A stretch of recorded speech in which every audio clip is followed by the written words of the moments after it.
This is the Restaurant Technology Guys podcast, helping you run your restaurant better.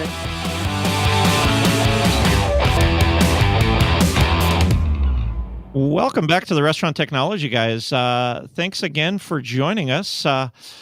Always an interesting time recording the podcast. We happen to be recording the podcast in the middle of the COVID-19 situation. So by the time you're listening to this, hopefully we're out of it and we're in a good place.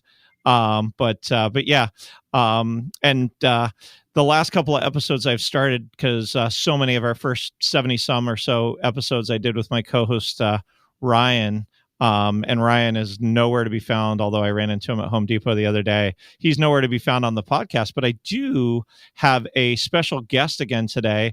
I have a gentleman by the name of Jason Fishman joining me today. Jason, how's it going today? Good. Pleasure to be on. Well, thanks for coming on. Jason, why don't you tell our audience a little bit about who you are and what made you and I want to come hang out today on the podcast and educate some of our listeners out there.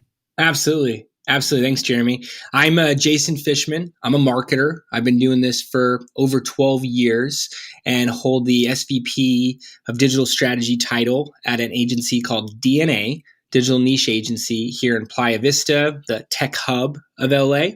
And as I mentioned, I've been doing this for over 12 years. So I've started with various types of marketing agencies, more on the traditional side, then moving on to the activation section of marketing. I've led in-house marketing teams, have been involved in ad tech, and have a portfolio of top 100 advertisers I've run campaigns for, overseeing a mobile advertising network before being asked to partner here in DNA in January of 2014. And we're a growth marketing team. We focus on startup to mid-stage organizations, some larger groups as well too, but always around some type of launch initiative where we're building an audience, taking them through a marketing funnel, measuring conversions and scaling from there. We've worked with over 350 brands to date, and excited to be on the podcast here today to share different insights, different relevant stories as well too here amongst the lockdown orders, and can provide recommendations for different marketing tips.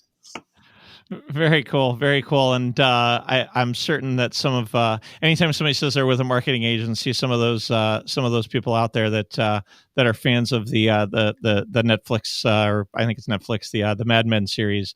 So is that kind of what happens at DNA? Is everybody sitting around drinking scotch at 2 p.m, smoking cigars? That's what we were doing before the quarantine. Absolutely. Is that how it goes? Yeah. Well, I'm excited because I think there, as you and I were talking and we got introduced by somebody else that's in the industry, that's kind of in the startup industry. It's so amazing. And I think you threw around a lot of words, and I know throughout our conversation today, we'll get into them, but there's so many different, I guess, phrases that you throw around, and oftentimes when I'm talking to restaurateurs, they're unfamiliar with some of these different digital tools that are out there. So I'm excited to talk a little bit about how you guys have found some success and how different restaurants can utilize tools that DNA uses, or any other digital ad agency and digital marketing agency, the tools that they can use to generate some demand, to connect with customers, to bring customers back, because I think there's so many capabilities now as we talk through these things. And so I'm excited to just kind of chat about those things. Yeah, absolutely. And there's a lot of agencies out there that try to overcomplicate things, make it seem like there's more of a need for an expert to be involved, where we really try to build education around what we do and find analogies, find different ways where it's easier to absorb the digital structures that we use, so we could collaborate, so we could brainstorm and find the best ways to attract your target audiences and get actual sales, get actual revenue for them. So yeah, we'll be able to break it all down here in terms of what we do for a day-to-day basis and make it as straightforward and actionable as possible. Yeah, no, that's the thing I loved about what as we were kind of doing pre-show conversation. It's I love the fact that Jason, you and your team really kind of focus on results, because I mean I've said it on the podcast before and I've said it in other conversations. The whole adage in marketing for restaurants for so long was, I know that 50% of my marketing worked. I just don't know what 50%. And I think across the board, as we're tracking more and more of the things that are going on within our restaurants, within consumer spend, even with the consumers' behaviors, we're able to track a lot better than 50%. So talk to me a little bit about kind of how you would lay a foundation for the initiatives. You talked about the fact that you're educational and you consult with the clients to try and understand what their needs are. What does that look like? Because I think no different than installing a point of sale system or developing a labor management system or any of the other things that I've talked about on the podcast. Oftentimes it starts with that whole adage that Stephen Covey would say of begin with the end in mind. And so how do you walk a customer through, how do you walk a potential restaurateur through, what are the initiatives they're trying to generate, and then you guys can help be creative to back them into that? Yeah, absolutely. And I love how you pointed out the numbers and having marketing campaigns that actually produce. We work with many vendors, and yes, we're definitely focused on the performance side of things. Oftentimes the clients that we work with give us the type of context where one marketing budget has to produce the next. So we set things up for success. We like to ask the client, or even before that, prospective client, what they're looking to measure. And in some cases, that's direct sales and month over month revenue. In other cases, it's more B2b type leads, platform users. We've talked to some of the food and beverage apps and platforms about user acquisition initiatives, and even investors. We've done fundraising for various types of groups in this industry on equity crowdfunding portals and acquire investors there. So it's very important that we're defining what we're going to be measuring together.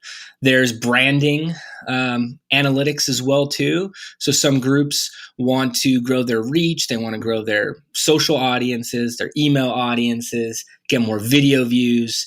But if we're showing the wrong client reports on video views when all they want to do is actually measure a return on advertising spend monetarily, we're not engaging in the same conversation. So it's very important that we're looking at the same, what's called KPIs.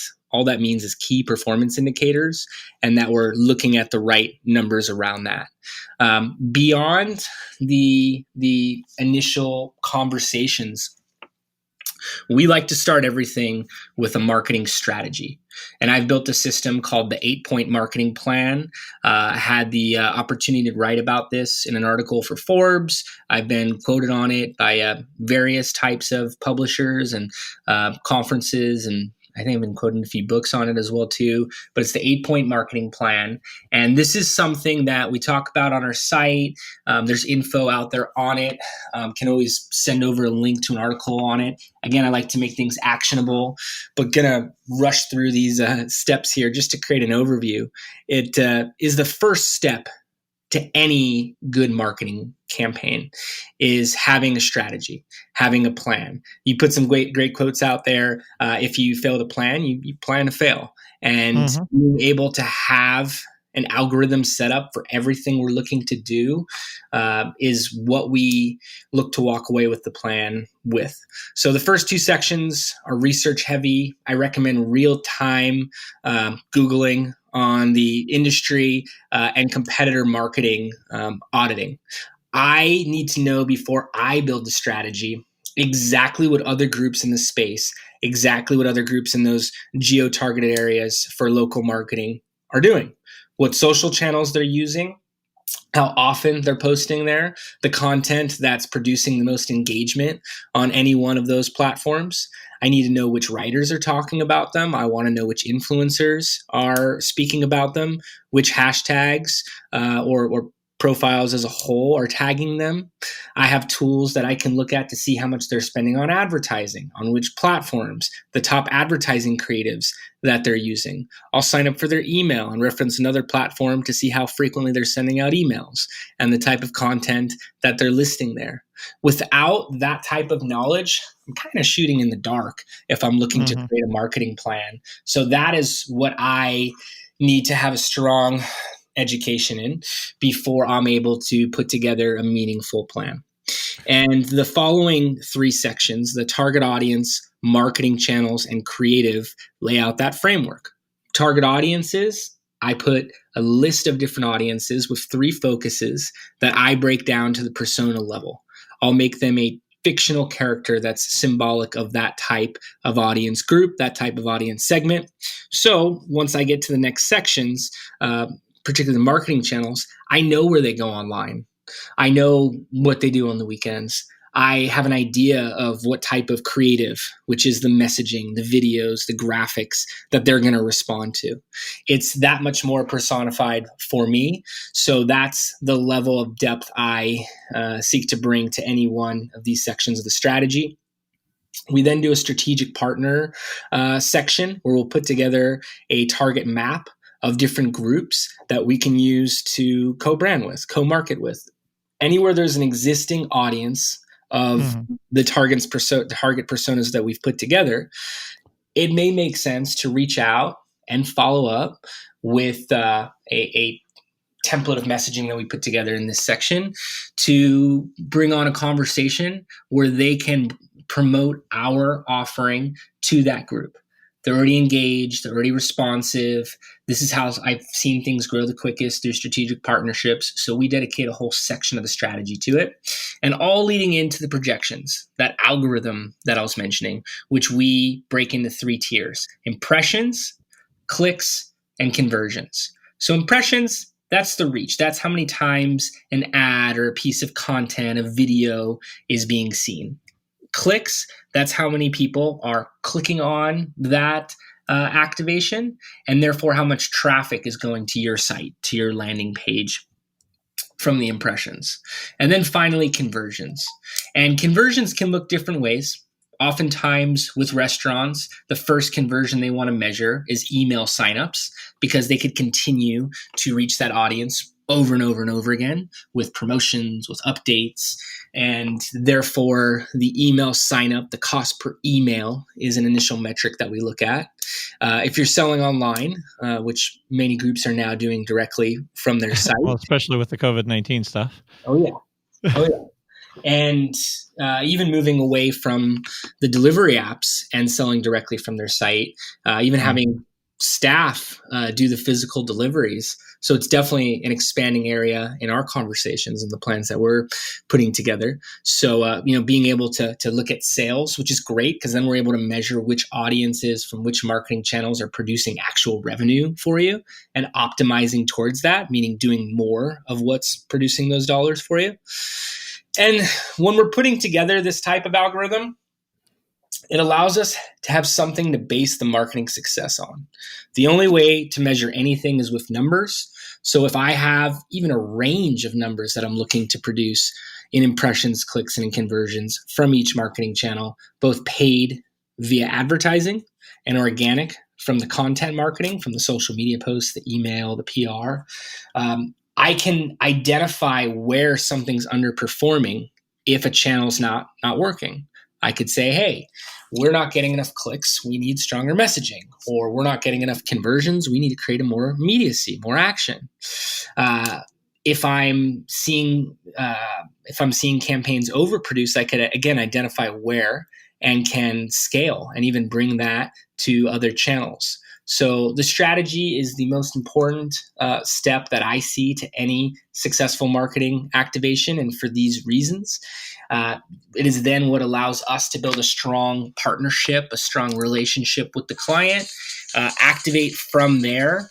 And at that point, we know we're sharing the same vision. We know exactly what we're out to produce. Well, and I love that, when you talk about it, Jason, you really kind of, it almost sounds like you and your team, whomever is working on these strategies, become a part of their leadership team, become a part of what they're doing.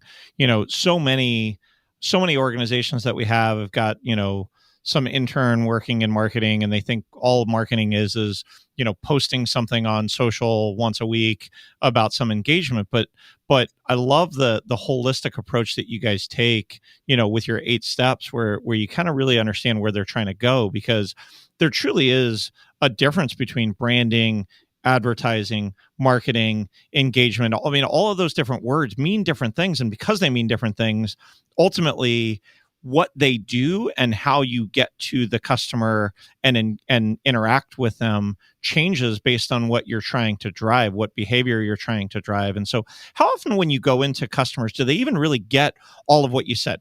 I personally am a huge fan of some of the bigger authors out there, that do a lot of marketing, whether it be Seth Godin or Gary Vaynerchuk or some of these guys. So I've read a lot of this stuff, so I personally enjoy it, and I think it's great. How many of the customers that you engage with really even understand this whole breadth of what you guys do when you go in?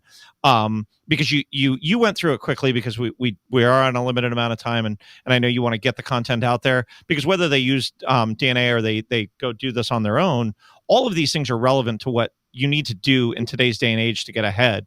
But how many of the customers that you engage with really even understand all of what you just shared with our audience? Yeah, great question. And we service a full spectrum of different clients, looking from the industry perspective and looking at the type of partners we work with who bring us new clients on a daily or weekly basis, into the experience level. So on one part of the day, I will be on a conference call with a VP of marketing who's worked at one of the top 4 holding company owned agencies, has been doing digital for years, is looking to bring on an agency as an extension of what they're doing while bringing new ideas to the table and being able to problem solve when things are not working. So I have to be able to converse to that degree and be able to speak to the top marketing tactics using all types of acronyms that I won't use on the podcast here. But I have to be able to engage at that level. On the other end of the spectrum is the founder who knows nothing about digital. Now, I like to speak to everyone as an expert at what they do, because what I've found is the founders just don't have the background doing the marketing. But once I go through this process in a discovery meeting, once we talk to it further in a kickoff call, and certainly on our weekly reporting calls, I begin to find those same owners are coming to us with ideas and brainstorming on the next topics, the next pieces of content, the next channels to test out. So there is that gap of, hey, I have an idea of what the internet and digital marketing is, to Jason, DNA, we've been running with you guys for a few weeks, we've been running for a few months. We feel like we're understanding what you're doing, and we had a few ideas. Could we try something like this next week? So that's part of my goal, is to be able to get our clients to a strong understanding of what it is they're actually activating in a quicker pattern. And a lot of it's just relating the material, breaking it all down. I find that individuals have a fear towards what we're talking about, thinking it's, in-depth engineering and coding, and to some degree it is. But what I'm really focused on is the higher level view of that framework in the plan. Who am I going after? How am I reaching them? What messaging am I using to engage them with? I then want to look at the measurements and take a glance at the funnel, the user journey I'm taking them down, measuring the performance, and being able to provide opportunities to the client back to scale. But to tell you the truth, the majority of the groups we speak with have an understanding or some tests that they've run on digital marketing. and they're looking to take it to the next level. So they have an idea of how Facebook advertising works. And when we start talking to them about custom audiences and more in-depth retargeting, new ad units that our reps are presenting us with, their eyes open larger because they're able to get an idea of how it's going to be more effective than what they're currently running. That's more of the common stage that I see. But again, to answer your question, it's the full spectrum that we see. Got ya. Well, and it's as you talk about digital, I know at least even in, I mean, all of our audience knows that I work for a technology provider to the restaurant industry, and it's still remarkable, even in the tech space, with some of our own team members, where I'll talk to them about the amount of data that they're giving up to some of these social platforms and or to their credit card companies and or to their cell phone companies about their, where they're going, how long they're staying there, what data they're putting out there, and how companies like your own and others can utilize that to get back to them. My favorite stories are the people that are like, I was talking the other day to my friend about, some trip to Cabo, and then I started getting advertisements on Cabo, and I don't even understand how that works. And I literally laugh out loud at them, because it's like, do you not have any idea that the amount of data that we all give up on a regular basis? And, I don't know that any of us would want a fully whitelisted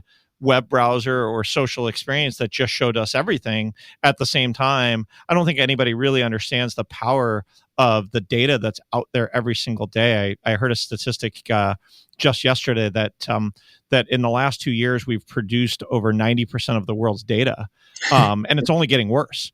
It's only getting worse. So I don't know. I throw that out there to you because I know that is part of what you guys have the capability to do within your agency. And I love it. I love the capabilities because it does allow us to get to the consumer that you need to in order to both drive sales, drive behavior, but not in a creepy way, but in a way that you're offering value to these guys. Absolutely. Absolutely. And I mentioned I was on a mobile advertising network before this, working with top tier publishers and major advertisers.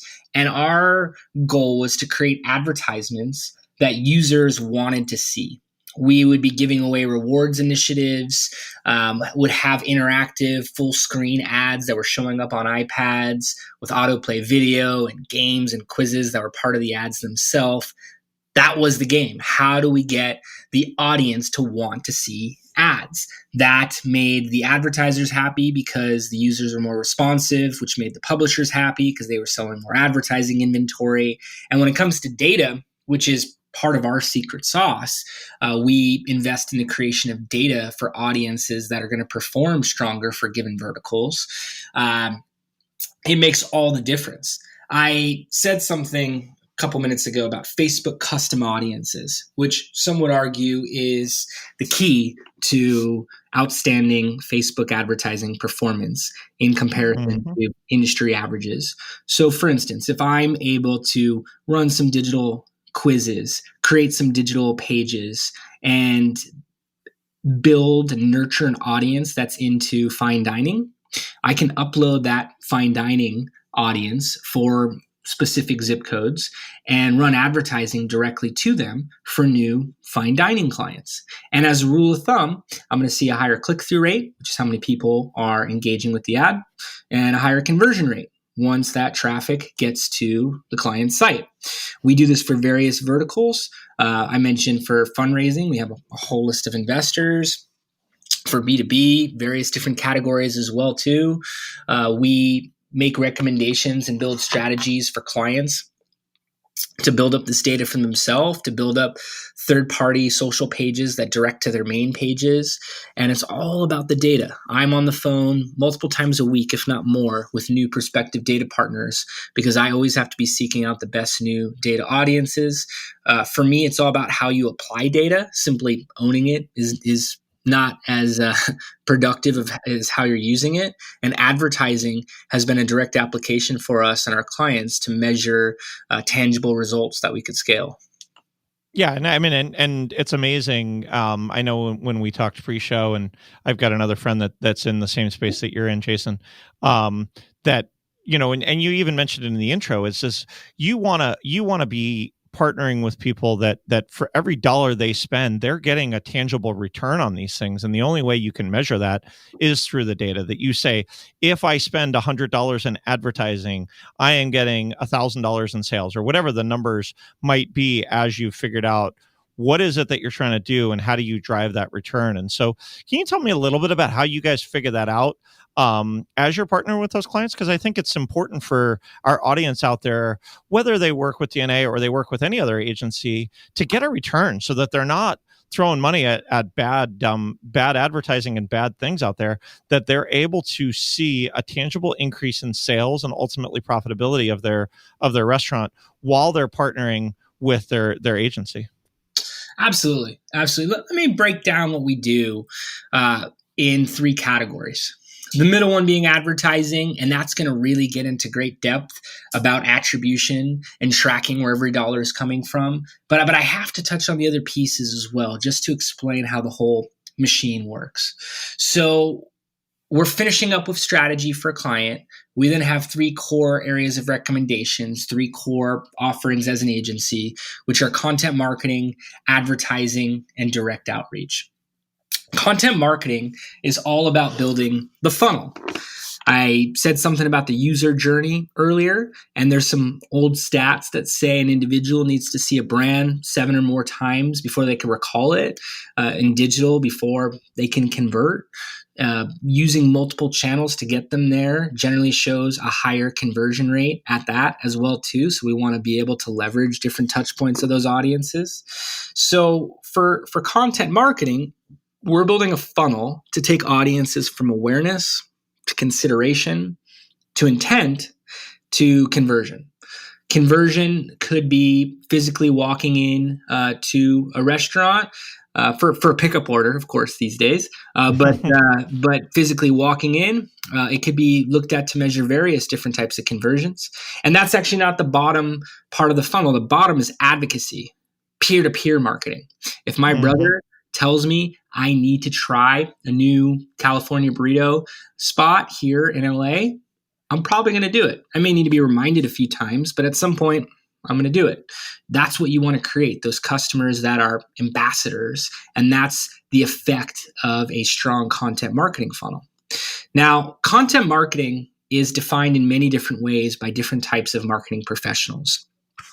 Search engine experts, search engine SEO professionals use the words content marketing as code for off-site SEO. So once you've built your site to rank appropriately for the right keywords, you could use content marketing to show authoritativeness in the eyes of Google and Yahoo and Bing, other search engines as well. But for me, it's all about the creation of good, engaging content that's designed for social shares and high authority links, high authority coverage, having local press, national press talk about you, having influencers talking about you. You want third parties saying how great you are. You don't want to be the only voice saying it. You want those third parties. So content marketing is all about that. And for us, we'll create a weekly content calendar talking about what's going to be posted where and when.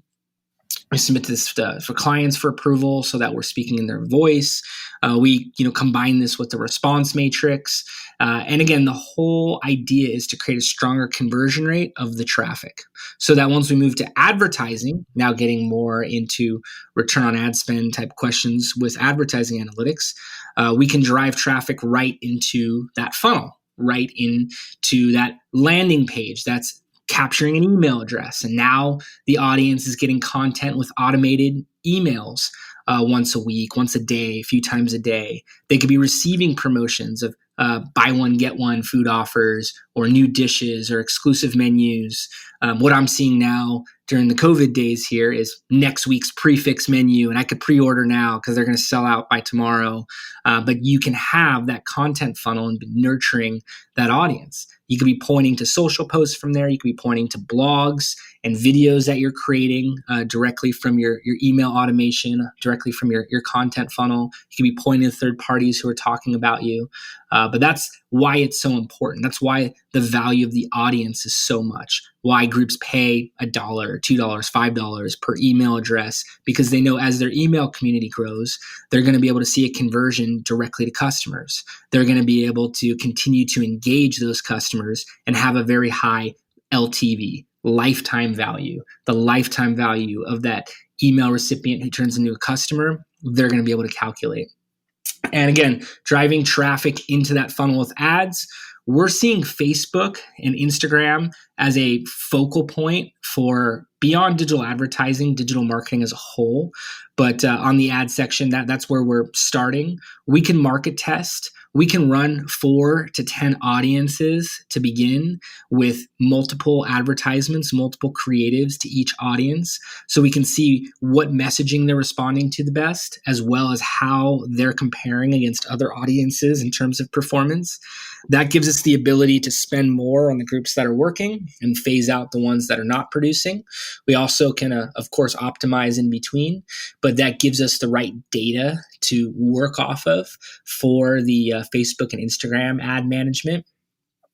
We break ads into 2 categories, prospecting and retargeting. So retargeting, those are ads that you mentioned where someone goes to a site and now they start seeing the ads everywhere they go. Maybe I'll take a look at a video drone to play around in my neighborhood, and then now I'm seeing drone advertisements everywhere I go. That's retargeting. It goes back to that figure of seeing a brand 7 or more times, and it works.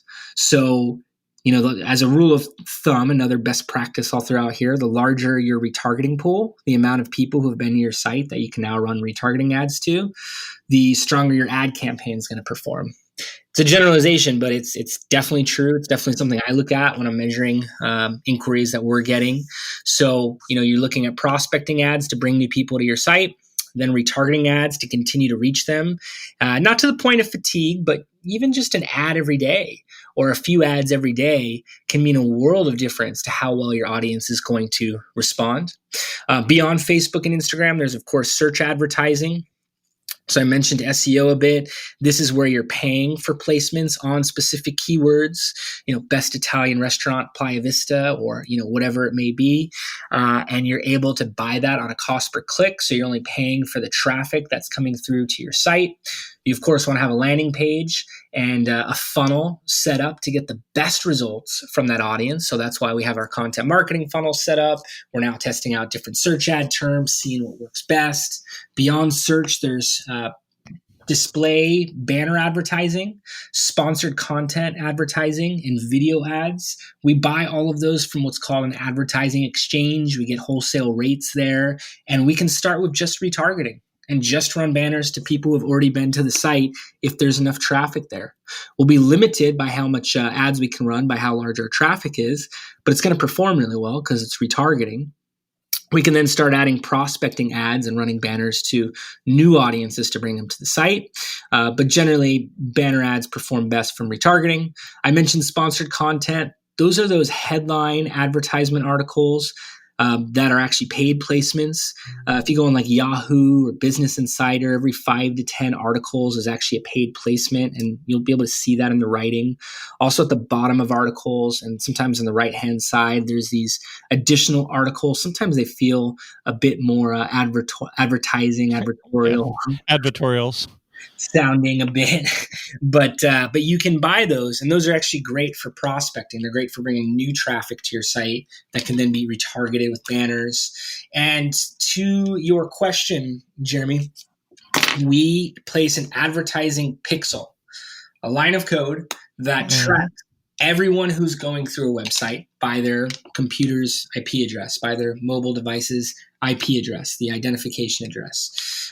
We then track every page of our client's site so we can see who came from an advertisement and who ended up on a thank you page after submitting an email address, or on a thank you page, a confirmation page after placing their online order. So we can measure how much we spent on ads and how much was produced in orders from that tracking system, from the pixel. Again, we're also putting together lists of retargeting audiences, people we could continue to reach who have been to perhaps the homepage or the menu page. But the retargeting and the conversion tracking are the primary uses of the pixel. And at that point, with the conversion tracking, if we're looking at transactional values, we can see, hey, we spent $5,000 on ads and produced 25,000 in sales. 50,000 in sales. We have campaigns that produce up to 31x return on advertising spend, but we're generally shooting somewhere between that 5x and 10x return on ad spend metric. And there's a whole variety of analytics we look at there. Cost per acquisition is one. So if we're getting a new order for every $15 we spend, meanwhile our average order value is $75, we're going to be at that 5x level there. And we're running 4 to 10 different audiences. So the final number we're looking at is an average of these different audiences. We could spend more on the exact pockets of performance, the exact groups that are working, and ultimately continue to scale the amount of sales that we're seeing while doing so. So that's how we're doing on the ad side. Our last offering, I mentioned direct outreach. We're doing a lot of that on LinkedIn, and we're doing a lot of that for B2B outreach. That could be B2B sales, but also B2B co-branding. And I'll have a couple ideas of things that I've seen with restaurants doing co-branded promotions, co-branded at-home ordering options today. But just wanted to touch on that because it's the combination of all these things. It's having your B2B partnerships, promoting to their audience and driving traffic into that funnel that you're then measuring. It's the advertising traffic and identifying the best sources, the best audiences, placements, and messaging to run to increase your sales.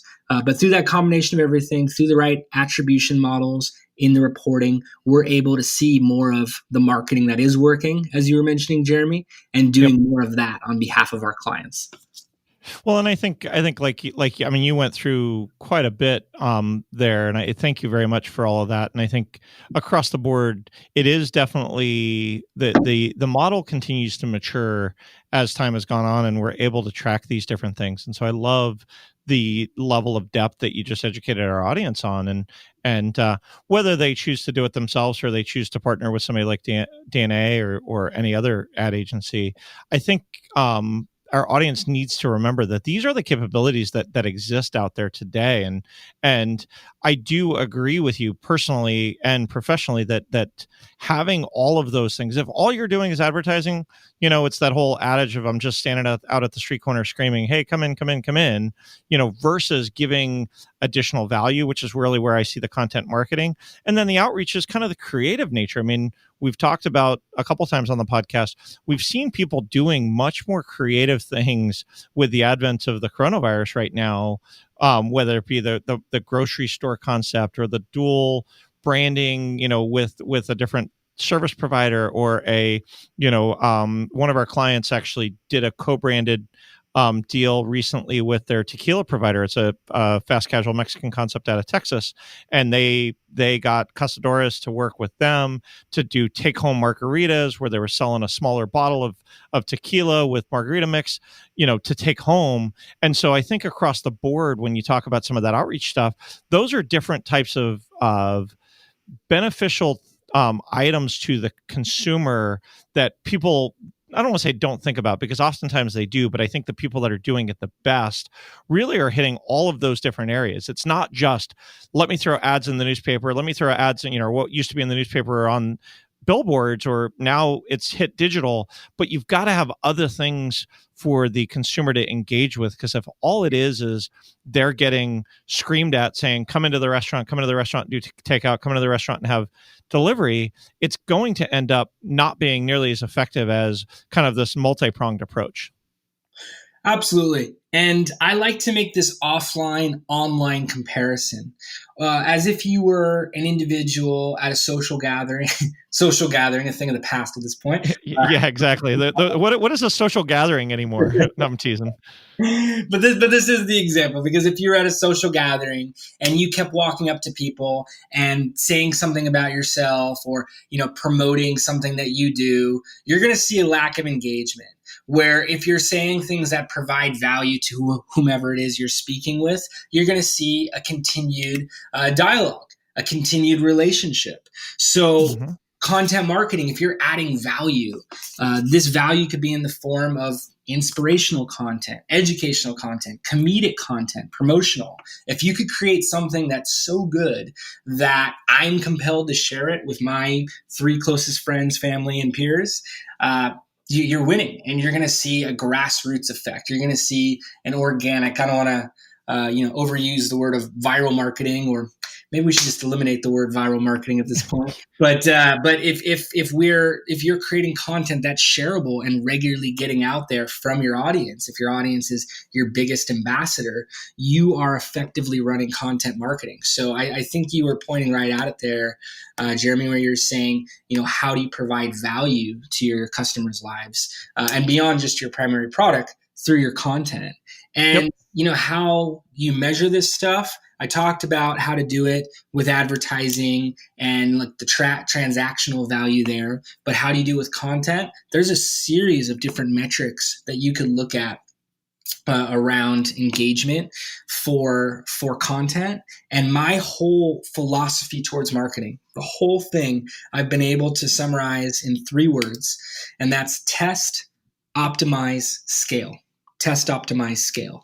So if I'm testing various types of content, optimizing to which ones are working best while optimizing ones that aren't really producing where they should to improve the performance in that different category. Maybe it's on the comedic side, but if I'm optimizing towards the pieces of content that are working best and then essentially scaling the top drivers, I'm going to see a scale in that engagement.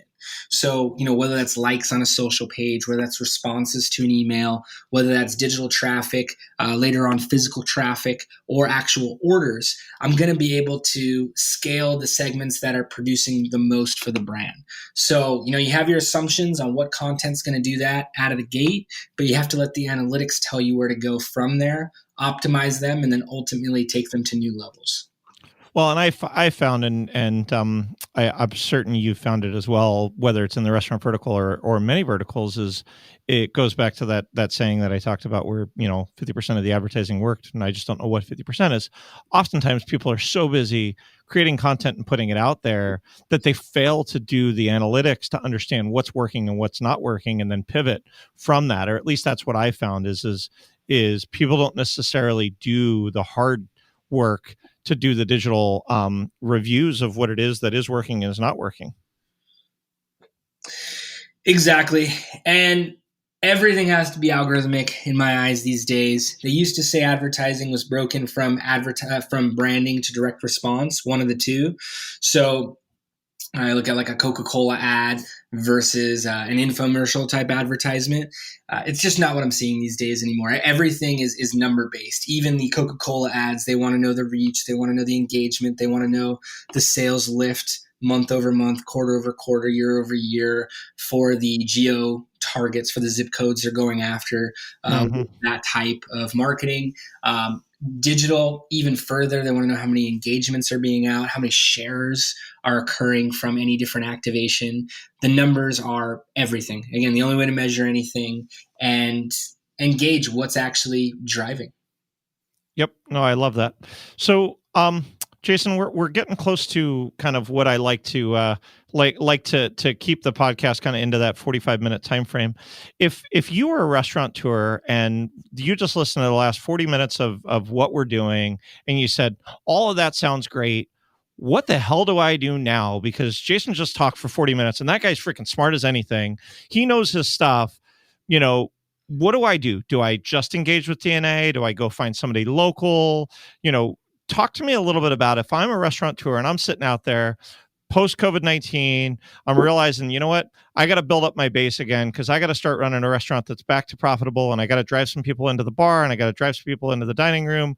Talk to me a little bit about where would you start if you were a restaurateur out there in the world? What are the things that you think they should be prepared to go out into the world and to take advantage of all of this good content? And then I'll let you give your little advertisement on how they can get a hold of DNA towards the end after we kind of talk about kind of what should a restaurateur or restaurant owner do if they've heard all of this and they said, that's awesome. Now, how do I get started? Sure. Sure. And I love talking marketing. This isn't as much of an advertisement for me as just sharing different insights. That's how I welcome all our discovery calls as well, too, as a brainstorm. If we end up collaborating down the line, great. But either way, always want to be able to provide ideas, provide education. So I would definitely recommend everyone on this call to work on their April 2020 strategy. If this is a later month, same concept. But the reason April is so important is planning is serving a larger utility now than ever as the world is changing literally every day. So the biggest brands used to create an annual strategy. They'd update it quarterly and monthly. They're now creating weekly strategies, meaning it is so important to have your lockdown, your quarantine age marketing plan and how you're reaching audiences and how you're shifting with regulations set up with that type of frequency. So going back, listening to the 8-point marketing strategy, building it even as an outline is going to be so crucial for what you do next from here. And when you're doing so, I've been amazed by how the restaurant industry is adapting. I've been impressed by some of the prefix menus that I'm seeing from Michelin level restaurants where, I would normally pay $250, $350 per person, and they're having options where it's $49 per person, and they're selling weeks ahead of time.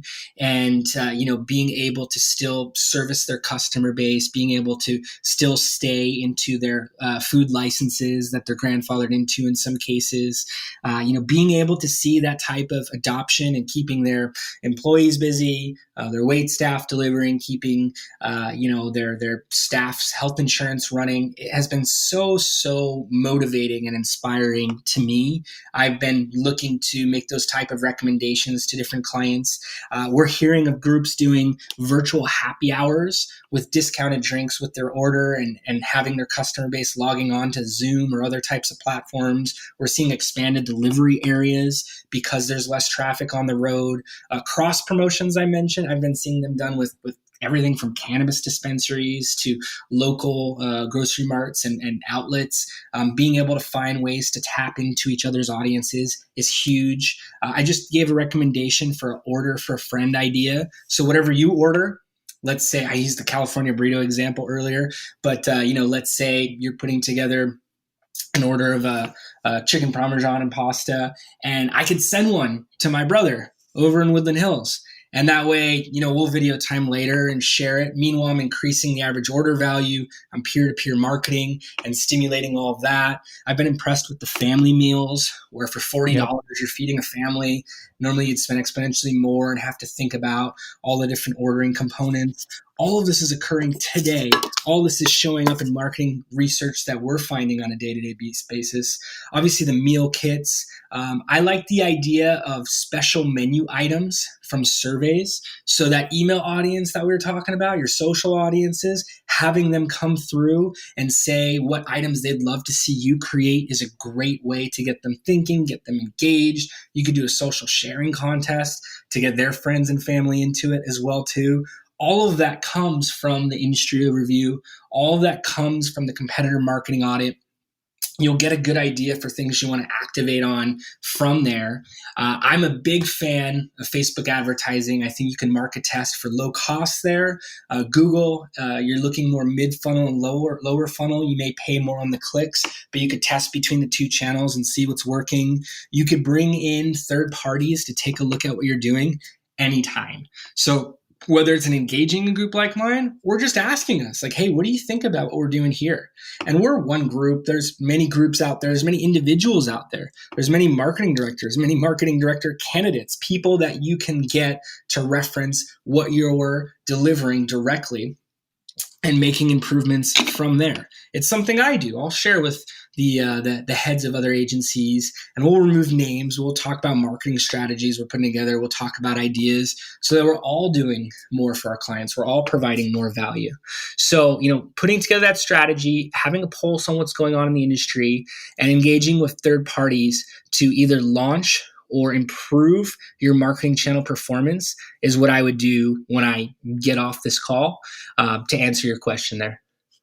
I love that. And I wholeheartedly agree with you that the resiliency within the restaurant industry is nothing short of remarkable. I mean, this extraordinary time that we're in right now, where we happen to be recording in the middle of this pandemic, I'm never in my lifetime had I ever anticipated anything, and I think so many of us hadn't. But it is pretty remarkable to watch how creative these restaurateurs have gotten, from groceries to co-branded things to delivery to family meals. I love the creativity. It pains me, personally, just because I've spent my entire life working in this industry, but it's been so great to watch.